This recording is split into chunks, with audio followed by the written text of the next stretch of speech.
তো বন্ধুরা আমি যেখানে এসেছি এ হচ্ছে ককার স্পেনিয়াল। তো এর টেম্পারেচার দেখছি আগে এর কী হয়েছে বলছি।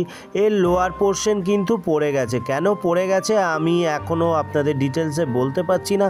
কারণ কেন আজকে হচ্ছে 6 তারিখ 6ই আগস্ট আমি এসেছিলাম।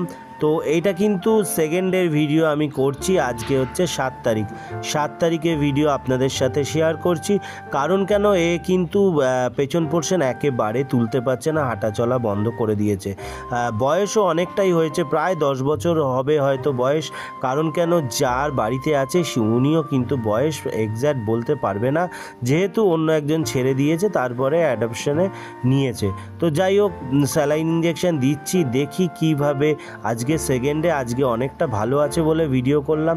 যদি কালকে অনেকটা খারাপ ছিল, কোনো মুভমেন্ট ছিল না, তখন কিন্তু আমি আর ভিডিও করিনি। তো যাই হোক দেখতে পাচ্ছেন আরেকটা ডগি আছে ল্যাব্রাডর। আপনারা সবাই ল্যাবকে চেনা, কত সুইট দেখতে।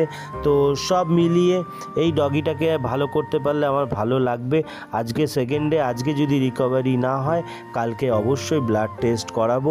আর যাদেরই ডগেদের পায়ে প্রবলেম আছে অবশ্যই নিচে রাফ কিছু বিছিয়ে রাখবেন যাতে ওরা গ্রিপ করতে পারে। বয়স হলে কিন্তু হিপ জয়েন্ট উইক হয়ে যায়, সেই কারণে অবশ্যই কিছু মেঝেতে বিছিয়ে রাখবেন। আর যাদের বাড়িতে টাইলস আছে আর বলারই নেই, এইসব ডগিদের প্রচুর কষ্ট হয়, অসুবিধা হয়, ওরা গ্রিপ করতে পারে না। আর একবার স্লিপ খেয়ে গেলে ওরা কিন্তু উঠে দাঁড়াতে চায় না।